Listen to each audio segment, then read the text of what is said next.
Ok, neste vídeo vamos conversar sobre o astrocitoma anaplásico. Vamos ver um caso aqui, ressonância magnética, axial T1, axial T2, axial flare. Você observa a lesão aqui na região occipitotemporal. Veja que a lesão tem hipersinal em T2, tem áreas císticas aqui dentro. Isso pode acontecer em qualquer glioma, pequenos cistos dentro dele. Observe que pegou substância branca e córtex, então isso aqui não é edema vasogênico.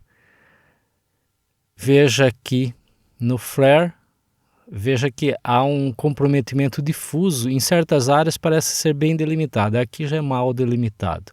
Certas áreas parece ser bem delimitado, entretanto essa delimitação é enganosa. Na histologia, você não consegue determinar o limite desses tumores. Então, hipersinal em T2, hipersinal em flare, pequenos cistos. Aqui em T1 tem uma área de discreto hipersinal, o restante é hipossinal. Aqui T1 pré-contraste, T1 pós-contraste, não houve um realce significativo, porque esse leve hipersinal aqui já tinha na fase pré-contraste.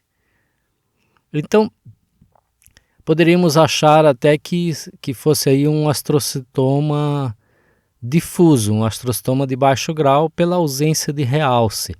Isto é, a barreira hematoencefálica está preservada. Entretanto, neste caso, a biópsia mostrou aí áreas de astrocitoma anaplásico. Então, o que acontece é que normalmente você tem áreas de astrocitoma difuso, de baixo grau, e aí ele pode sofrer anaplasia, pode transformar para anaplásico.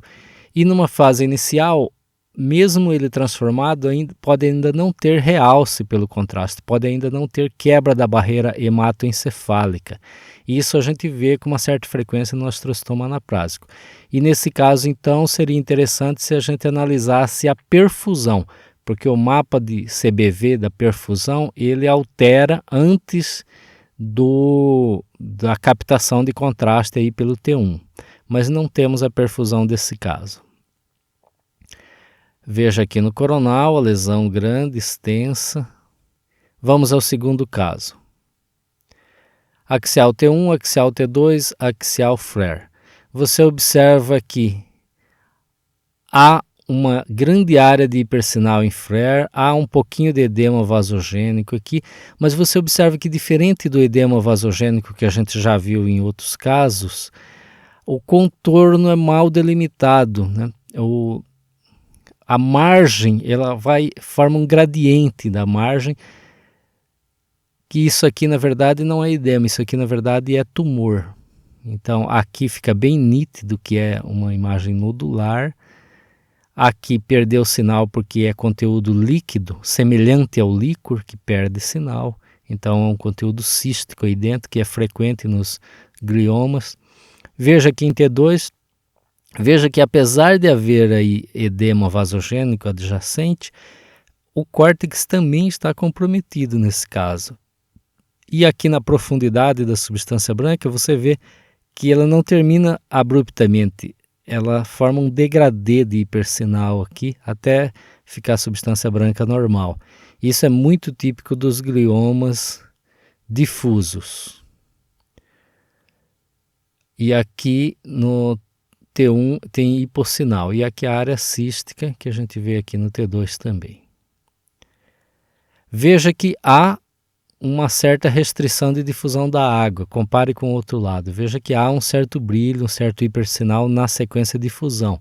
Isso significa que há uma celularidade bastante acentuada nesse tumor.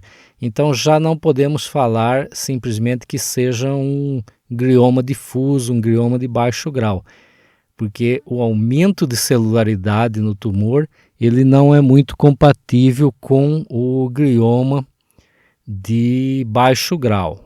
Então temos que ficar esperto com isso. E aqui o realce pelo contraste, você observa que no T1 pós-contraste, você observa que não houve um realce significativo aí pelo contraste.